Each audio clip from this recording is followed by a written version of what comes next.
ठीक है। अब मान लो तुम्हारे सामने ये प्रकट हो जाए 5.71 का बार, तब तो भैया दिक्कत हो जाएगा।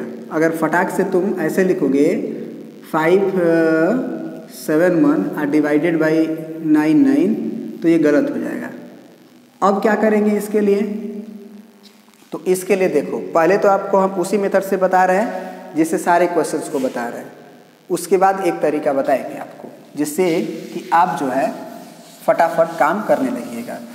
वो क्या है पैटर्न देखिएगा, ठीक है। ध्यान से देखिएगा, नहीं तो फिर समझ में नहीं आएगा। थोड़ा सा मिटा लेते हैं अच्छे से। चलिए इसको देखते हैं, ये गलत क्यों हुआ, ठीक है। इसको तो हम देख लिए थे कि 23 बार हो तो 23/99 होगा कब? जब 0 होगा तब। लेकिन 0 नहीं होगा तब देखिएगा कि सबसे पहले तो x मानते हैं हम इस नंबर को, और ये हो जाता है 5.71717171 and so on dot dot dot. अब हम इसमें भी 100 से गुना करेंगे, है ना। 100 से गुना करेंगे तो 100x हो जाएगा is equal to 571.717171 and so on. क्योंकि 100 से गुना करने पे 2 डिजिट उधर शिफ्ट हो जाएगा दशमलव। अब घटाएंगे तो 99x, और इधर जो है 571 में से 5 घटेगा तो 566 बचेगा, है ना। और 0.000 हो जाएगा। इसका मतलब x का वैल्यू 566 डिवाइडेड बाई 99 है। कट सकता है ना? बिल्कुल कट सकता है। कितना से कटेगा? 6 6 12 और 12 और 5 17। नहीं कटेगा भाई। 6 6 12 और 5 17 तो नहीं कटेगा। 3 से 11 से तो नहीं कटेगा, ठीक है ना। चलिए तो x बराबर ये आंसर आया। मतलब कि ये जो माने थे हम इसको x, ये किसके बराबर आया? 566 डिवाइडेड बाई 99। इसका मतलब ये इसके इक्वल नहीं है साफ तौर पे।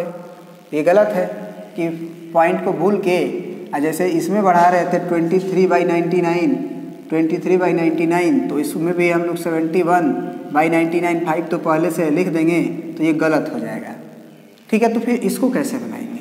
अगर इसी से बनाना हो तो हम देखो ऐसे कर सकते हैं दिमाग लगा के कि 5.71 का बार हो तो इसका मतलब ये लिखा हुआ नंबर है 5.717171 ऐसे एंड सो ऑन। तो इसी नंबर को हम लिख सकते हैं 5 प्लस 0.717171। क्यों लिख सकते हैं? क्योंकि फिर से अगर हम जोड़ेंगे रफ में 5 में इसको तो 5.00 हम लगा देंगे और फिर दशमलव के नीचे दशमलव 7171 एंड सो ऑन 71। तो ये जोड़ेंगे तो 5 हो जाएगा, ये 1717 तो 5.7171 फिर से आ जाएगा। तो इस नंबर को हम ये लिख सकते हैं 5.717171 को 5 प्लस ऐसे, तब कोई दिक्कत नहीं है। अब क्या करेंगे कि 5 प्लस 0.71 पे बार, और इसका तो हम प्रॉपर्टी याद किए हुए हैं कि 0 पॉइंट अगर रहे तब तो हम फ़ायदा उठा लेंगे, 7/99 अब लिख देंगे, ठीक है। तो इसका मतलब ये आंसर इससे मैच होना चाहिए क्योंकि वो तो बाई प्रोसेस बनाए हैं तो वो तो सही ही होगा। तो आप एलसीएम ले लो, देख लो आ रहा है कि नहीं सेम। 99 9 अब 1 से डिवाइड करेंगे 99 गुना होगा 9 × 5 = 45 और 9 × 5 = 45 और 4 = 49 और प्लस 71 जोड़ते हैं 5 और 1 6 9 7 16 4 और 1 5/99 566/99 आना चाहिए। आ रहा है, ठीक है ना। तो ये पैटर्न अगर हम याद कर लिए तो हमको बदलने के लिए बार बार ये जो 100 से गुना करना पड़ता है 10 से गुना करना पड़ता है उसकी ज़रूरत नहीं है। अब हमारे पास मान लो एग्जांपल ये है 2.72 है, 72727272 एंड सो ऑन। तो हमको पता है कि ये 2.72 का बार लिख सकते हैं। तो फिर हमें पता है कि इसे हम 2 प्लस 0.72 बार लिख सकते हैं। तो फिर हम लोग 2 प्लस 0.72 बार को तो डायरेक्ट 72 डिवाइडेड बाई 99 लिख सकते हैं। उसके बाद गुना उना करके अपना जो आएगा लिख देंगे, यानी कि क्या आ जाएगा एक्चुअल में 9 दूना 18, क्योंकि भाई एलसीएम लेंगे ना 99। तो 9 दूना के 18, 9 दूना के 18 एक 19 और प्लस 72, तो 8 दू 10 और 9 और 7 16, 16 और 1 17 और 1 1 2, 270 बटे में 99। तो 3 से कट रहा है, कटेगा तो कटा देंगे। 9 से भी कट रहा है, 9 एकम 9, 9 एकम 9 और 9 3 27 0, 30 बटा में 11। ये एक्चुअली 30 बटा में 11 का एक्सपेंशन है। करके देख लो, एक आध क्वेश्चन करके भी देख लो। 11 दूना के 22, कितना बचा? 8 बचा, दशमलव बढ़ाओगे 0 करोगे, 11 7 77, कितना बचा? 3 बचा, 3 0 करोगे, 11 दूना 22, कितना बचा? 8 0 करोगे, 11 7 77, फिर वही कहानी। तो 272727 रिपीट करेगा, 2.727272। तो तुम्हें समझ में आनी चाहिए कि इसका आंसर 30 बटा 11 वहाँ से आ जाएगा। तो ये तो रहा प्योर अगर रेकरिंग होता। प्योर रेकरिंग का मतलब होता है कि पॉइंट के डायरेक्ट बाद से रिपीट करना शुरू हो गया, 711 71 71 71 71। अब एक क्वेश्चन होता है मिक्स्ड रेकरिंग होता है, उसको देखते हैं अब हम लोग। चलिए अब आते हैं हम लोग मिक्स्ड फ्रैक्शन अगर हो, जैसे 2.7, उसके बाद 82 82 82 एंड सो ऑन, यही रिपीट कर रहा है। मतलब कि एक्चुअली आपका लिखा हुआ है 2.7 82 के ऊपर बार, ऐसे लिखा हो, मतलब 82 82 रिपीट कर रहा है। तो इस क्वेश्चंस को हम लोग कैसे P/Q के फॉर्म में बदलेंगे, क्या तरीका होगा? ये मिक्स्ड फ्रैक्शन मिक्स रेकरिंग कहलाता है, क्योंकि दशमलव के डायरेक्ट बाद से रिपीट कर जाए तब प्योर रेकरिंग कहलाता है, और दशमलव के जस्ट बाद नहीं करे तो मिक्स्ड रेकरिंग कहलाता है। तो इसमें हम सबसे पहले क्या करते हैं कि इसको x बराबर मानते हैं 2.782 बार। उसके बाद हम 10 से सिंपल गुना करते हैं ताकि हमारा दशमलव रेकरिंग पे शिफ्ट हो जाए। कहाँ शिफ्ट हो जाए? रेकरिंग पे। तो 10x से जब गुना करेंगे तो एक अंक उधर शिफ्ट हो जाएगा दशमलव, तो 27.82 बार हो जाएगा। अब तो हमारा काम बन जाएगा। अब हम इसको लिख सकते हैं 27 प्लस 0.82 का बार लिख सकते हैं ना, क्योंकि 27.00 करके ना इसको जोड़ोगे तो वो आ ही जाएगा।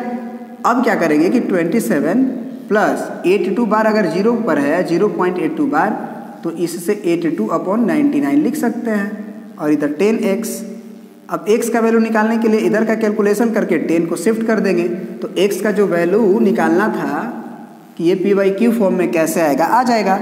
तो कितना हो जाएगा? ये इसका और इसका गुना कीजिए, तो आपको 99 में 27 का गुना करना है। अब 2 अंक का एक स्टेप में गुना बताए हुए हैं ऐसे, 9 7 63, 6 9 7 63 और 9 दूना 18, 18 और 63 जोड़ना है। तो 63 में 10 जोड़ो 73 और 73 में 8 जोड़ना है, 81 और 6 87 है ना, और 8 हो गया, 9 दूना 18 और 8 18 और 8 18 2 20 और 5 25, 18 8 कितना हो जाएगा यार, क्या हो गया है? 18 26 होगा ना, 26। तो ये हो जाएगा 2673 प्लस 82 डिवाइडेड बाई 99 है ना। बाई 1 करके एलसीएम ले लिए। अब जोड़ेंगे तो 7 2 9, 8 2 10, 6 1 7 2 और बाई 99, और ये 10 जो है वो 0 हो जाएगा क्योंकि ये 10x के बराबर है। तो x बराबर ये हो गया। कटेगा कि नहीं कटेगा? तो कटेगा 9 के टेबल से, काट दीजिए। 9 एकम 9, 9 एकम 9 0, इससे भी काटिए। 9 9 27 ख़त्म, 0 उतारना पड़ेगा, और 9 एकम 9। अब नहीं कटेगा 301, तो आंसर हो जाएगा x बराबर 301 बटे में 110। यही तुम्हारा ये फॉर्म है इसका। तो इसमें भी अगर मिक्स्ड भी फ्रैक्शन रहेगा तो बस ये तुम्हें समझना पड़ेगा कि इस तरह बनाने के लिए 0.23 बनाने के लिए हमको इस पॉइंट को उस रेकरिंग वाले पे शिफ्ट कर देना होगा। तो जितना अंक होगा उतना अंक शिफ्ट करने के लिए, जैसे एक अंक था तो एक अंक के लिए 10 से गुना करेंगे, अब मान लो 2.71 23 ऐसे रहता है, मतलब 2.7123 बार रहता है, तो हम क्या करते हैं, पहले इसको x मानते और इसमें 100 से गुना करते। 100x बराबर 271 और 0.23 बार होता है। तो अब तुरंत हम क्या लिख देते हैं आंसर, 100x बराबर 271 प्लस 0.23 बार। तो आंसर क्या हो जाता, 100x बराबर 271 प्लस 23 डिवाइडेड बाई 99। अब इसको प्रोसीड करते, x का वैल्यू निकाल देते, वो आंसर हो जाता आपका। ठीक है, तो आई होप कि हम हर तरह का क्वेश्चंस आपको समझा दिए हैं। ठीक है, सॉरी बाबू लोग, थोड़ा सा यहाँ मिस्टेक हो गया है, 2673 था, यहाँ पे हम 2627 लिख चुके हैं। तो उससे दिक्कत नहीं है, आप कॉन्सेप्ट तो सीख ही गए ना कि करना क्या है। तो अब इसके अकॉर्डिंग जोड़ेंगे तो कितना होगा, ये तो अब मिटाना होगा ना हमें एक्चुअल में। तो ये कितना होगा, 3 2 5 8 7 8 2 10 5 15 6 और 1 7 और ये 2 बाई 99 और ये 10 आ जाएगा 0, तो x बराबर, अब देख लीजिए कट रहा है कि नहीं। तो 5 5 10 7 17 18 19 नहीं कटेगा शायद, तो ये वाला x आंसर होगा आपका। ठीक है ना, ये वाला नहीं होगा। ठीक है, तो आई होप कि आप हर तरह का क्वेश्चंस को आप समझ गए हों। अगर और भी कोई डाउट हो इसमें तो आप पूछिएगा। अब आते हैं हम लोग नेक्स्ट में पढ़ते हैं वास्तव में अब इरेशनल के बारे में, क्योंकि दोनों रेकरिंग और नॉन टर्मिनेटिंग टर्मिनेटिंग और नॉन टर्मिनेटिंग, जिसे कि रेकरिंग भी कहते हैं, वो दोनों मिल के रेशनल नंबर बनाता है। तो जो ये नहीं होता है वो इरेशनल नंबर कहलाता है। अब इसके बारे में हम लोग अगले वीडियो